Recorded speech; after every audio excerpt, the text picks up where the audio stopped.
Manado. Saya ulang tahun lagi karena puji nama Tuhan, kita akan lanjutkan pembahasan Unshakable part 2 ya. Waktu saya di Manado, saya juga ngikutin outline yang ada, sehingga saya bilang pas hari kemarin, saya tetap ikut pusat, tapi saya kembangkan isinya, sehingga punya paduan yang pas, sehingga setiap kita dapat diperkaya wawasan teologi hari ini Bapak Ibu. Kita buka Matius 7 ayat 25 sampai 27 pagi sore hari Bapak Ibu. Ada ayatnya, Matius 7 ayat 24 sampai 27.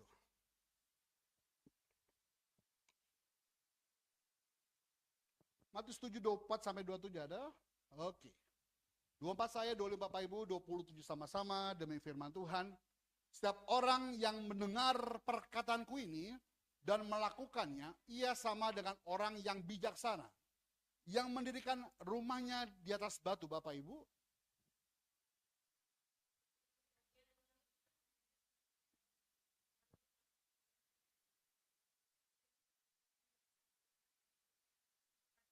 Tetapi setiap orang yang mendengar perkataanku ini dan tidak melakukannya, ia sama dengan orang yang bodoh, yang mendirikan rumahnya di atas pasir. 27 sama-sama.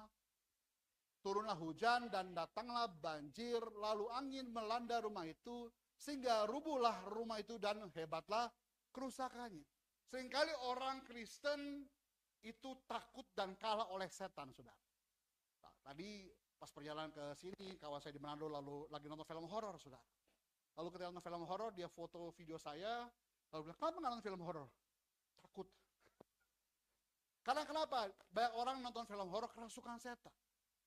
Bahkan ketika pulang ke rumah, ketakutan, saudara. Bagi saya, kalau kita boleh like slide pertama, bagi saya setan itu tidak akan pernah bisa menggoyahkan imanmu hari Bapak. Amin. Setan tidak bisa menggoyahkan apa? Iman. Setan tidak menguncang iman Bapak Ibu dan kehidupan yang berakar kuat di dalam kebenaran firman Tuhan. Kemarin Selasa saya makan mie ayam sama adik saya, ada sambal nih Bapak Ibu. Lalu sampai ke rumah setengah jam kemudian diare 5 kali, lalu saya makan obat. Lalu jam 3 pagi Rabunya tiba-tiba perut saya itu kram keras Bapak Ibu ya. Dan maaf sampai ke bawah saya pun sama. Ketika bangun tidak bisa, lalu bongkok harus pegang perut saya, lalu kalau mau kencing pun susah sudah. Itu Rabu pagi subuh, badan demam tinggi, saya minum adik saya datang kasih obat, saya cuma minum obat biasa, lalu Kamis pun demikian, lalu saya diingatkan Tuhan Bapak Ibu. Kenapa nggak perjamuan kudus? Lalu saya perjamuan kudus Bapak Ibu, saya nggak ke dokter, lalu redalah semua sakitnya, nyerinya, sampai saya bilang sama Tuhan, Tuhan, kalau saya ke dokter, saya yakin saya diopname. Kalau saya diopname, Sabtu ada tugas, Minggu ada tugas, Senin, Selasa, Rabu ada tugas. Minggu depan ada tugas, sampai akhir tahun ada tugas, Bapak Ibu. Kalau sampai tiba-tiba di benak saya hari Rabu subuh jam 3 pagi, saya buka Google Bapak Ibu. Kira-kira saya sakit apa? Saya baca, pertama, gagal ginjal. Waduh, saudara. Yang kedua, hernia. Yang ketiga, ISK. Semakin kalut otak saya. Jam 3 pagi ada, gua tidur aja lah. Kenapa Bapak Ibu? Karena setan ingin mencoba menggoncang iman kita. Tapi dengar baik hari ini, setan tidak dapat menggoncang imanmu dan imanku, kata amin. Sebab apa? Karena kita berakar kuat di dalam kebenaran firman Tuhan. Dengar baik, berakar kuat. Kenapa demikian? Karena pada part pertama, bahwa kita kenapa mencontoh Yesus kehidupannya, Yesus sebagai pribadi yang tak tergoncang itu sendiri. Karena apa? Dasar firman Tuhan itu dasar pada Yesus, sehingga yang menjadi pribadi model kita, role model kita, adalah Yesus sendiri. Tergoncang karena apa? Melandaskan setiap tindakan, keputusan, perkataan, cara berpikirnya, di dalam firman Tuhan. Itulah saya sebut orang Kristen. Kenapa? Karena orang Kristen tanpa Kristus itu cuma orang Kristen yang beragama doang. Halo. Bagi saya orang Kristen adalah tidak boleh melepaskan Kristus ya dari apa? Dari cara kita bertindak, dari kita ambil keputusan, dari perkataan kita dan cara berpikir kita, saudara. Ya, kalau Pak Roy, Konondam pulang ke Manado pada masa-masa gini senang sekali. Ya, Bu Desi pun demikian ke Amburang, mulai kemarin pengucapan ada dodol Amburang kata. Ini mau Natalan. Ya, itu kue-kue. Segala macam cookies ada di meja. Ya, saya baca teman saya di Facebook, Pansof sudah keliling-keliling. Kenapa? Udah mulai Natalan sudah. Tetapi kegiatan mereka hanya kepada aktivitas kekristenan. Tapi cara tindakan mereka bagi saya jauh dari Kristus. Keputusan mereka pun jauh dari Kristus. Perkataan mereka pun sama, saudara.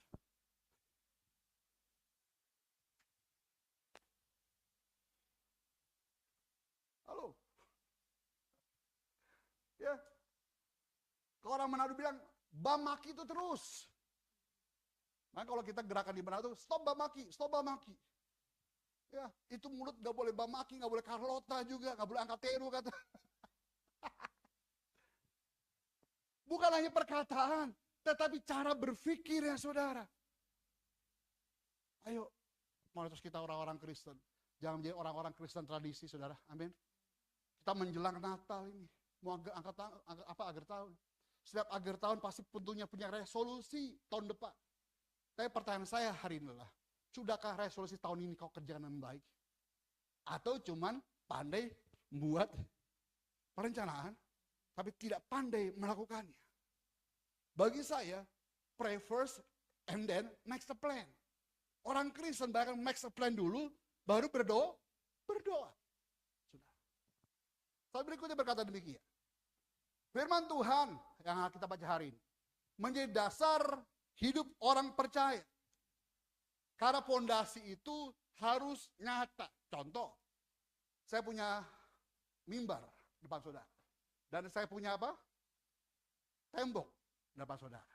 Sama-sama berdiri depan Bapak Ibu. Tetapi ketika saya kasih dorongan yang agak keras sedikit, goyang dia. Tapi saya kasih dorongan yang lebih kuat lagi, goyang dia. Apa yang menjadi pembandingnya? Yang ini memang berdiri, tapi tidak punya pondasi yang mendalam. Yang ini, dia punya pondasi yang kuat. Sehingga ketika ini digoncangkan, pasti goyang. Bahkan jatuh terbalik, saudara. Yang itu saya mau dorong pakai badan saya sebesar ini pun, dia akan pernah goyang. Setuju? Kenapa? Karena dia punya pondasi yang kokoh mendalam.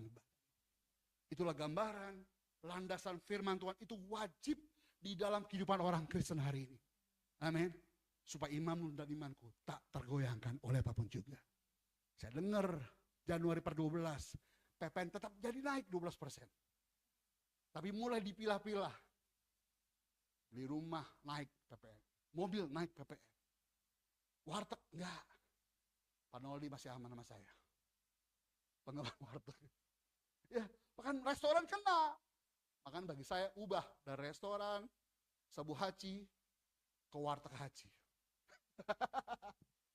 Apa saja yang menjadi dasar kita mengambil keputusan? Pertama, kita harus punya dasar yang benar ketika mengambil keputusan. Jangan mengambil keputusan di saat kita sedang marah atau stres.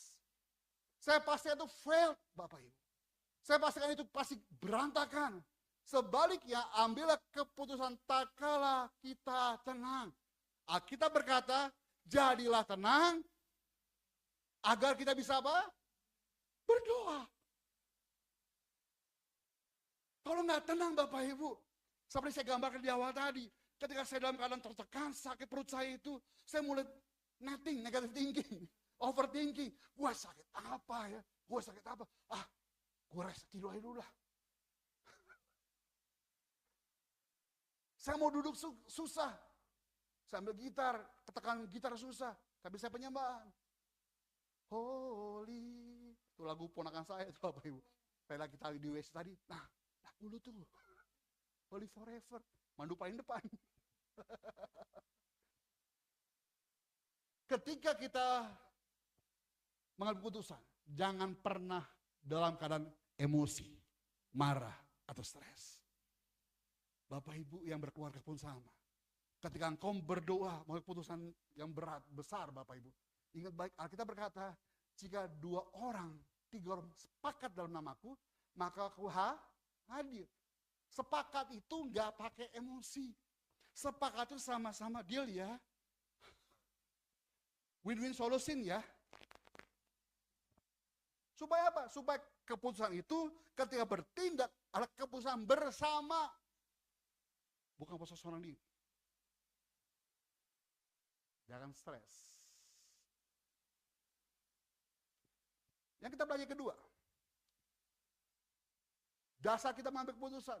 Jangan sembarangan. Seringkali kita ambil keputusan itu sembarangan. Oh iya deh, gak apa-apa deh. Apalagi ibu-ibu nih, perempuan-perempuan nih. Bu Loli, mau makan apa? Terserah. Bu Loli makan apa? Terserah. Saya kasih nasi jengkol. Kok nasi jengkol, Pak Bimo? Kan terserah. Tapi Mbok Yao, kata orang Jawa bilang, Mbok ya jangan nasi jengkol. Minimal BPK. Loh, tadi bilang terserah. Jangan apa? Sembarangan. Segala sesuatu sembarangan bagi saya itu sampah, saudara. Kenapa? Karena mengambil keputusan dengan sembarangan, itu menganggap sepele apa yang kita akan bertindak ke Bapak Ibu, tindakan kita ke depan. Keputusan kita dianggap remeh. Karena apa? Sembarangan mengambil keputusan. Nah, tahun depan kira-kira mau ngapain ya? Mulai dari sekarang. Orang Kristen namanya dadakan. Planningnya mau buat 1 tahun ke depan, dibuat dalam tempo yang sesingkat-singkatnya. Cuman dalam 1 hari. Ada orang Medan sini, oh Bu Loli. 31 malam itu ada Mandok Hatta katanya. Mandok Hatta semua keluarga-keluarga berkumpul. Dari Opung, Nangboru, Amangboru, Inang Uda, Amang Uda, sampai dia pun berkumpul. Ya, bagi saya, Judgment Day. Si Opung kan nanya, Loli, bagaimana rencanamu tahun depan? Apa sudah kau bekerjakan? Ditanya A, B, C sampai 10 poin misalnya. Terus ditanya lagi, kenapa belum A? Kenapa belum B? Kenapa belum C? Yang biasanya, yang stres, yang jomblo-jomblo, saudara. Yang biasanya yang stres itu yang perempuan-perempuan. Ditanya lagi, hey, Desi misalkan. Bukan Desi, namanya Desi Silalahi ya. Suara Bu Desi. Gantilah namanya Daster lah gitu ya. Daster, kenapa belum nikah? Nah lo, bingung lah dia. Lalu ditanya, Ucok, apa planning ke depan? Saya berjanji Opung, tahun depan saya nggak mabok lagi. Betul ya? Iya betul. Tanggal 31 malam berdoa sama-sama Mandok Hatta. Berdoa. Marta Miang. 31 berubah jadi tanggal 1, baru 10 menit tanggal 1. Buka-buka. Apain? Botol bir buka. Dia minum lagi cap tikus, dia minum lagi bir, dia minum anggur merah. Baru 10 menit perubahan. Janjinya lupa. Jangan sembarangan mengambil apa? Keputusan. Kenapa? Karena memandang sepele setiap keputusan yang dia akan lakukan ke depannya, saudara.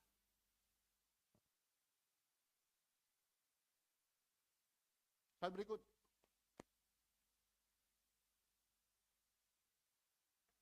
Dasar kita mengambil keputusan. Diingatkan kembali. Ketika engkau menjauh dari Tuhan dan firman Tuhan, sama artinya kau sedang merencanakan menciptakan kesusahan dan kegagalan. Menjauh dari Tuhan dan firman Tuhan, yang saya catat adalah sama artinya dengan merencanakan atau menciptakan kesusahan maupun kegagalan. Kenapa? Tanpa firman Tuhan dan menjauh dari Tuhan. Ketika engkau punya masalah, ketika engkau punya tekanan, dengar baik, jangan pernah jauh dari Tuhan, berlari kepada Tuhan. Saudara harus bukan menjauh daripada Tuhan, berlari pada Tuhan, bahkan cari firman Tuhan. Ah, Pak Bimo belanak, gua udah lakuin. Kau Kalau belum pernah saya lakukan, saya akan tidak pernah berani berkhotbah. Saya khotbahkan yang saya pernah lakukan. Dan saya menemukan jawabannya. Setiap kita pernah melakukan hal itu kok. Pastor Ari pun sama, Pastor Loli pun sama. Pengalaman kita itulah yang mendasarkan kita berani berkhotbah, mengkhotbahkan tentang firman Tuhan ini. Jangan pernah jauh dari Tuhan. Jangan pernah menjauh daripada Tuhan. Jangan pernah berlari daripada Tuhan. Tapi berlari kepada Tuhan. Supaya apa? Keputusanmu yang kau ambil itu bukan merencanakan sebuah kehancuran, tapi menciptakan sebuah keberhasilan harusnya. Bukan sebuah kegagalan. Balik ke Matius 7 ayat 24-27 tadi, Bapak Ibu. Harusnya orang yang bertindak sesuai firman Tuhan digambarkan seperti apa?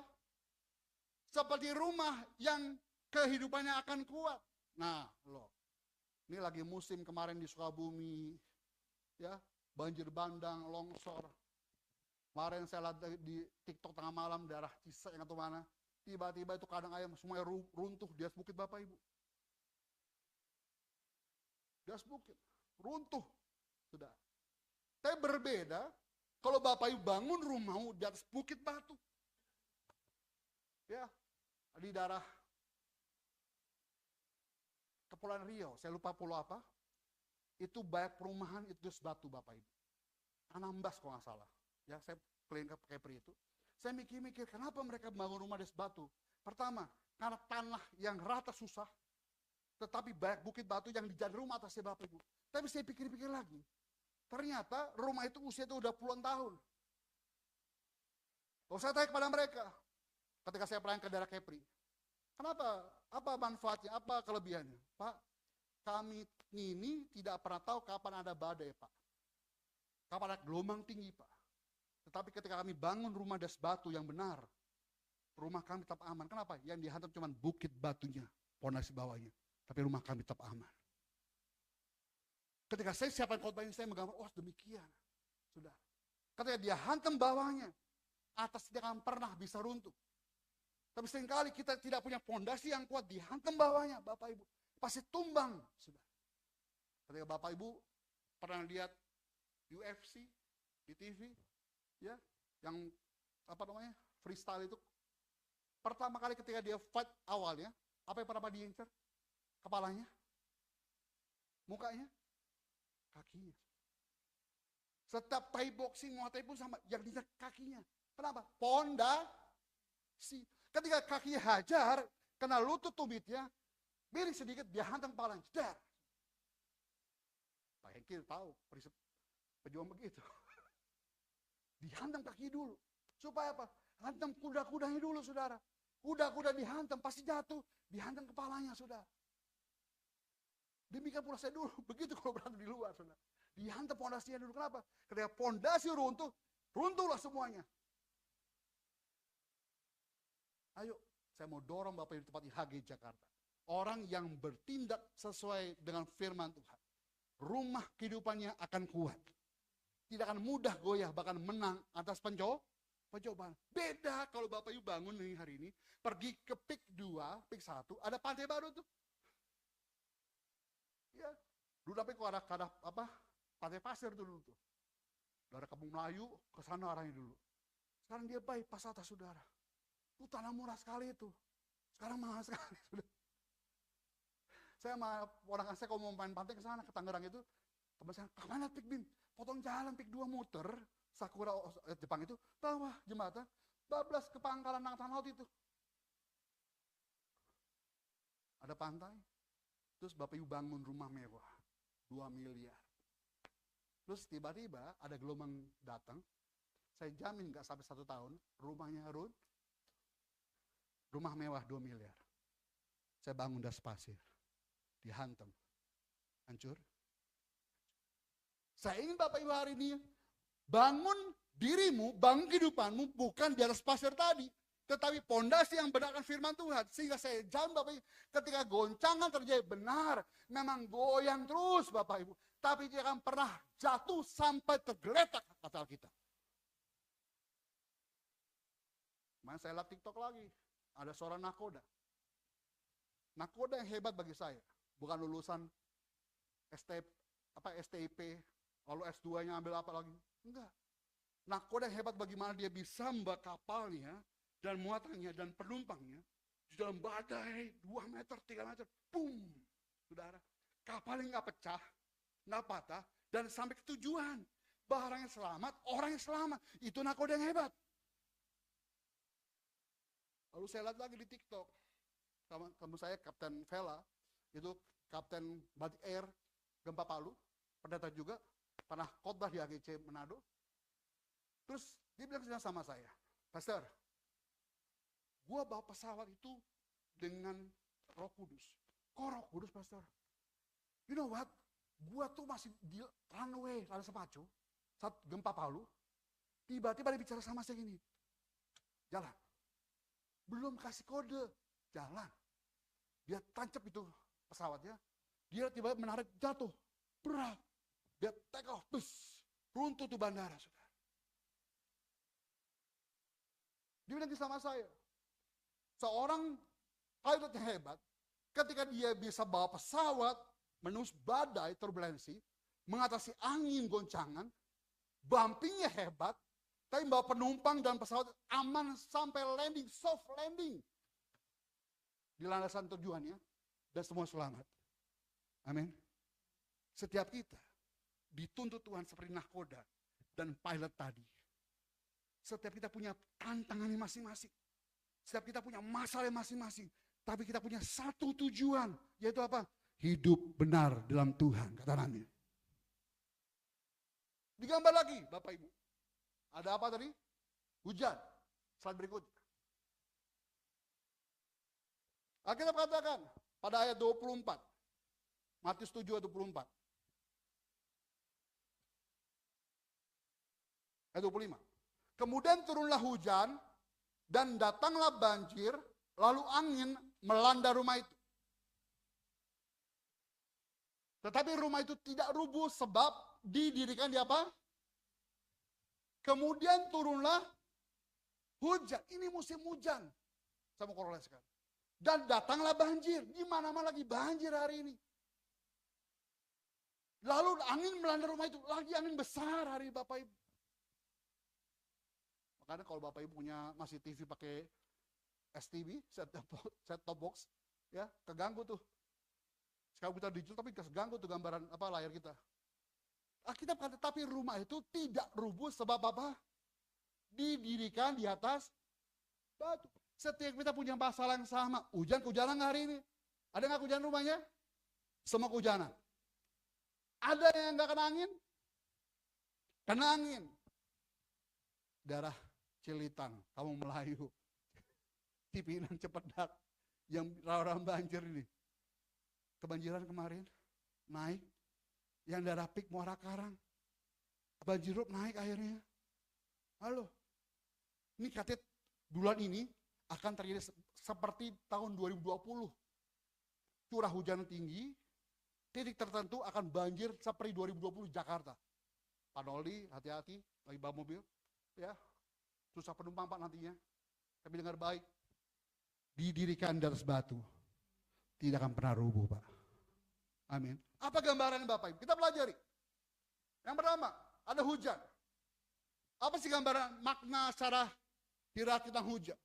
Ada ujian terhadap atap rumah, itu tentu. Kenapa? Karena hujan dari atas ke bawah. Siapkan atap rumahmu dengan baik. Ini bicara mengenai apa? Hujan bicara mengenai menguji ketaatan saudara. Bicara mengenai apa? Dari atas ke bawah. Berarti kita, bagaimana sikap kita taat gak pada pemimpin atau orang les kita?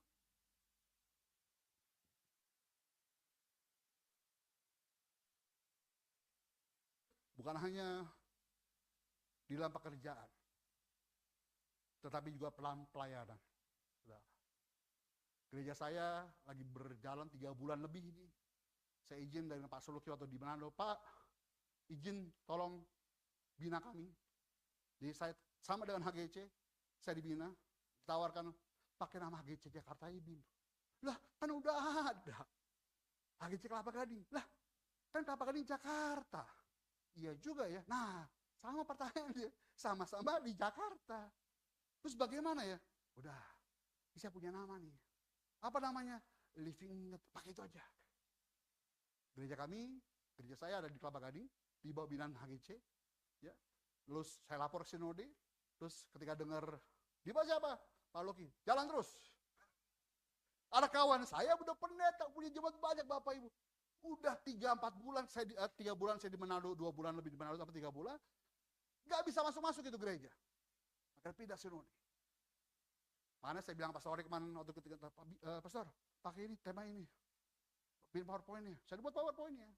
Terus sekumnya Pak Seknya Pak Timothy bilang gini, ingat cara HGC, oh siap, seperti pusat, dia bilang gitu. Pak Ari, seperti pusat. Kenapa? Ini pun saya lakukan ketika saya di Manado, hampir 2 bulan kemarin. Saya mensupport setiap visi yang sama, kenapa? Saya pun demikian, saya hari Minggu tetap belajar. Saya belajar menundukkan diri, sekalipun maaf Bapak Ibu ya, usia saya mungkin lebih tinggi pada Pak Luki. Tapi saya belajar taat pada pimpinan, pada yang atas. Kenapa?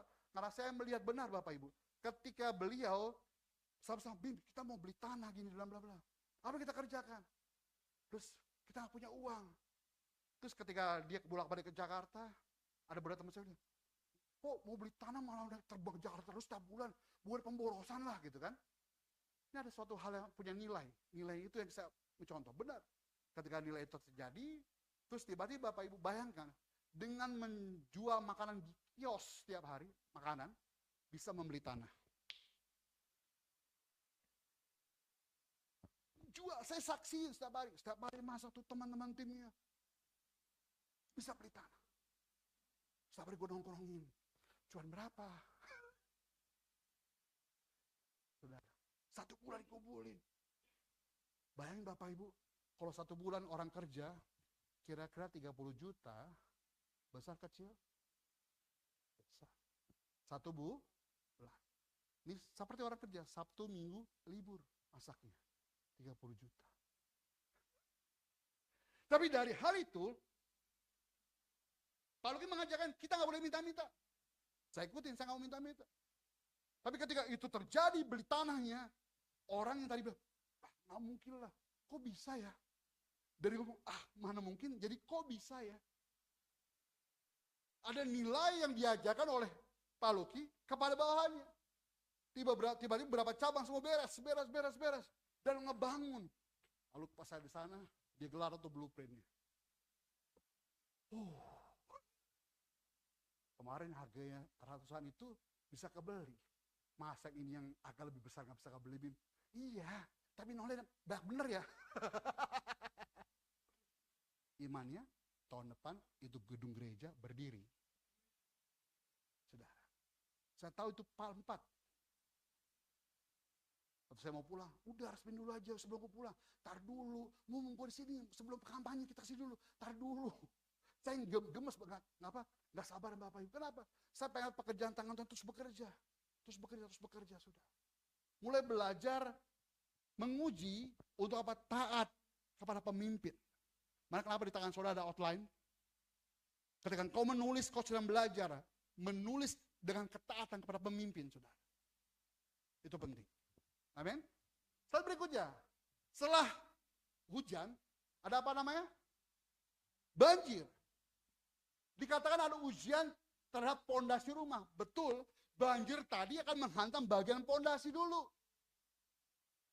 Ini di Dieng menuju Wonosobo, ya itu jalan tinggi Bapak Ibu. Tiba-tiba kok bisa banjir, setengah rumah loh saudara. Tiba-tiba orang lagi masak. Ini ada jendela, ada kayak apa namanya?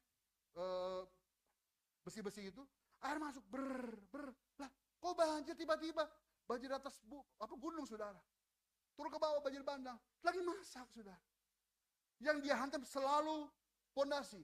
Pas dia keluar rumah, dia cuma tembok itu runtuh, pondasi dihantam.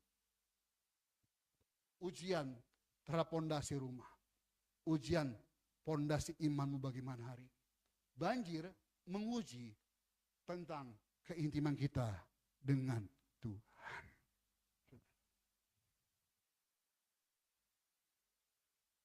Kehidupan rohani intim bukan hanya di gereja. Setiap hari saya cuma main gitar, saya nyembah Tuhan, mau ngapain Tuhan. Saya tulis setiap hari. Orang saya bilang, Pak De lagi ngapain? Belajar. Kok belajar udah tua?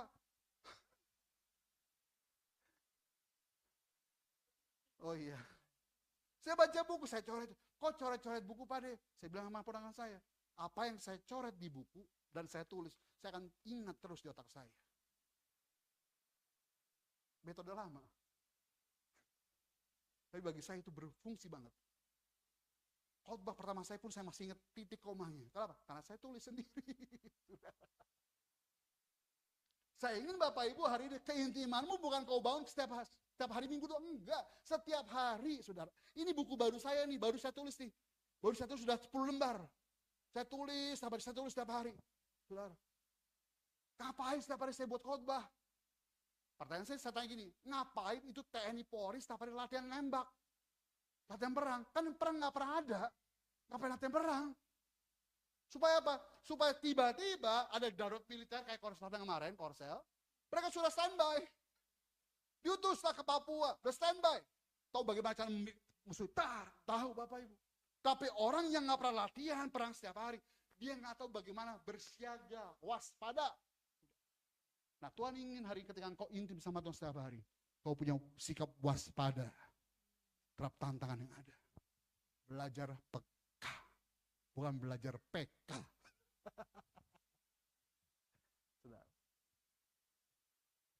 Yuk setiap hari intim. Makanya gereja saya bilang ke teman-teman, saya bukan gereja. Apa sih? Fellowship. Apaan? Pasukan doa. Saya malam datang sama Pastor Ari ke Natal JKI, Sekorda, ya, Sekorwil ya, Jabodetabek, yang ada 405 gembala. Terus, Pak Gembala, saya bukan gembala. Saya cuma orang yang pecantok mimpin doa. Ayo Bapak Ibu.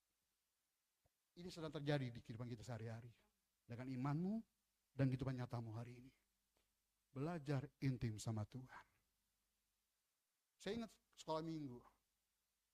Baca firman Tuhan. Doa tiap hari. Doa tiap hari. Apa salah ya? Doa tiap hari. Baca firman Tuhan. Doa tiap hari kalau mau. Salah ya? Yang benar apa yang benar?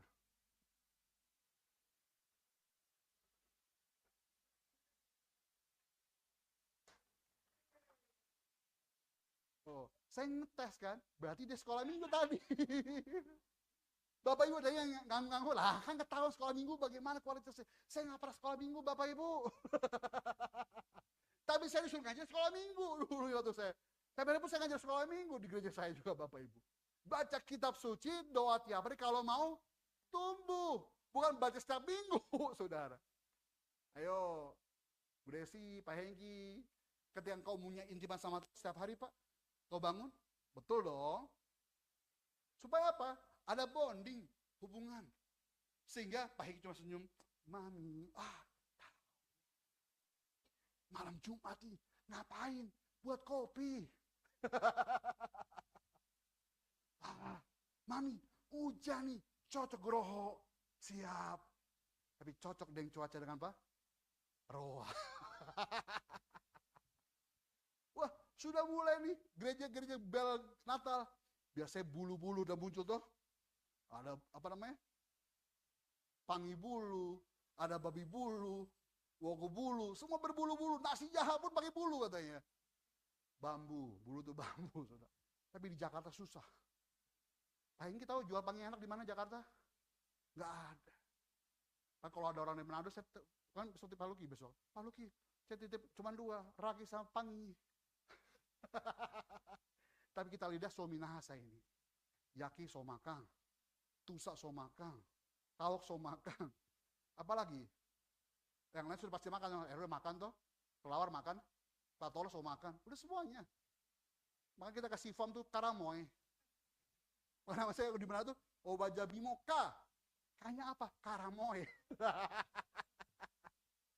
Bapak Ibu, ayo. Saya ingin Bapak Ibu punya keintiman sama Tuhan. Ya, kalau kita dengan istri pun senang sukacita, buat kita bahagia. Apa intim dengan Tuhan, saudara? Rasa sakit pun nggak terasa. Jujur saya bilang di awal tadi, udah mau pelayan Bapak Ibu, tiba-tiba saya bilang sorry, ini baru bisa jalan nih gue nih. Apa nggak kaki nggak bisa. Tiba-tiba dites, ibadahnya lantai 2. Tangganya pun agak sulit, miring Bapak Ibu. Saya coba naik. Nggak masalah. Karena apa? Karena Tuhan tahu, saya harus melayani Tuhan. Amin. Yang gambaran ketiga Bapak Ibu, ada hujan, ada banjir, terus ada apa? Ya ada angin, kata ketiga. Angin ini yang paling bahaya, saudara. Kita bisa tahan air pakai tanggul. Sekalipun sekali tanggul jebol. Tapi kalau angin, kau mau tahan pakai apapun juga susah, saudara. Mau jurus mematangkan angin, tidak bisa. Ada ujian terhadap struktur rumahmu yang sedang kau bangun. Yang sudah berumah tangga, saya mau tanya. Ketika menikah, tentunya kan punya gambaran, blueprint, membuat rumah tanggamu kayak apa. Kamar tidurmu pakai wallpaper warna apa. Terus bagaimana pola keluargamu. Betul ya? Saya bilang kemarin waktu saya berkati nikah hari Senin kemarin, sebuah gereja Bapak Ibu. Saya begini, ada beberapa hal yang saya ajarkan, never stop dating, never stop believing, understanding, dan sebagainya Bapak Ibu. Tapi jangan pernah lupa untuk membangun mesbah Tuhan. Membangun itu paling rumit daripada menghancurkan. Kau bilang pada orang-orang, jatuh cinta itu gampang. Tapi membangun cinta itu sulit. Udah punya rumah, menghancurkan itu 5 detik pun gampang. Pakai dinamit, hancur. Sekarang saya mau tanya, bangun rumah ulang bisa? 5 menit? Nggak bisa. Jadi bangunlah rumahmu itu dengan dasar yang baik, dengan punya role model yang baik, punya gambaran blueprint yang baik. Sehingga apa yang kau bangun sesuai dengan hatimu dan sesuai dengan rencana Tuhan. Rumah ini adalah gambaran bagaimana imanmu kau bangun dengan benar hari ini. Alkitab katakan, jangan di atas apa? Pasir, tapi di atas batu karang. Alkitab berkali-kali berkata, akulah batu karang itu, akulah gunung batu itu, kata Daud. Itulah pribadi Tuhan kita, Yesus Kristus Tuhan. Amin. Bagi saya, kalau kita punya Tuhan, kita punya segala-galanya. Kalau kita punya Tuhan dalam kehidupan kita, kita emang benar ada goncangan. Tapi kita terus maju melangkah, karena kita tahu tujuannya pasti Tuhan buka jalan untuk kita, saudara. Saya percaya Hagi Jakarta pun demikian. Setiap kita pun demikian. Aduh Pak, mau akhir tahun Pak. Kenapa? Ini Pak, biasalah Pak, kalau Natal kan anak-anak udah donat datang. Apa itu donat? Man Bu, Pastor Oli bilang, anak sekolah minggu udah beli baju baru.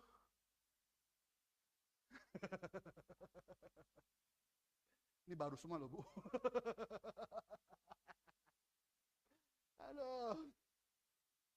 Ya Bu Desi punya perempuan Bu. Nah, Pak Heki bilang Pak, anak kedua perempuan Pak. Ini perempuan udah make up mendok loh Bu. Punya heels harus. Dress wajib. Bulu mata. Oh nggak pakai bulu mata. Jadi mamanya, adik saya ini, kalau HP itu harus pegang Bu. Kenapa? Karena dia bisa tindis itu Shopee. Tindis itu Shopee. Tiba-tiba teman-teman, paket. Dia tahu. Pade, paketku datang. Paket apaan? Aku beli. Kapan belinya? Ya, Bapak Ibu, ayo. Angin menguji apakah Tuhan sudah menjadi tumpuan dan andalan kita satu-satunya. Amin. Dengan angin sehebat apapun rumah pasti berantakan. Kemarin di Amerika, California ada gempa dan plus angin. Gempa 7, sekian. Lalu ada tanda bahaya tsunami. Itu air kolam bisa tumpah keluar Bapak Ibu. Ya, pohon-pohon ganja bergoyang-goyang saya lihatin Bapak Ibu ya. Waduh, itu legal semua, resmi. Tapi saya bilang ini, tapi angin yang datang menghantam rumah, terangkat semua sampai dasar-dasarnya. Kalau dasar cuma di atas dan tidak pada dalam, akan terangkat, hancur berantakan. Saya ingin dorong Bapak Ibu hari ini, punya dasar yang kuat kokoh, mendalam. Pernah tahu pohon korma? Yang terakhir saya ngomong, pernah tahu pohon korma? Pohon korma itu orang bilang, cuma batang biasa pakai pohon kelapa Pak. Balik Manado banyak nyur melambai katanya. Banyak pohon kelapa kan, kopra. Tapi bagi saya itu pinggir pantai itu hebat-hebat. Bayangkan Bapak Ibu, ada biji korma, dia tanam 2 meter ke dalam tanah panas pasir tadi, digali, ditaruhlah biji korma tadi, ditumpuk lagi dengan pasir panas tadi, ditaruh batu yang sangat besar di atasnya. Punya tujuannya. Ketika itu tunas naik ke atas, tidak bisa menggoyang apa? Batunya. Sampai kapan? Sampai dia punya akar mencari sumber mata air terjauh, ya, semakin jauh didapati semakin dia kuat. Kenapa? Akarnya semakin merambat hebat di bawah. Lalu dia mulai tumbuh di bawah kuat pondasinya, dia mulai naik ke atas dan menggunakan batu yang berat tadi di atasnya. Lalu dahan naik ke atas batang lagi. Dan tumbuhlah pohon kor. Apa kelebihannya? Ketika angin menghantam, ada daya elastisitas yang luar biasa. Tak patah. Akar yang enggak terangkat. Kenapa? Karena jauh terus ke dalam sumber mata air. Mana Alkitab katakan, seperti pohon korma orang Kristen itu. Amin. Saya ingin di Hagi Jakarta seperti demikian. Supaya apa?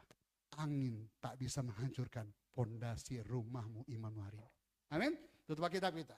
Tetap sama Tuhan sore hari Bapak.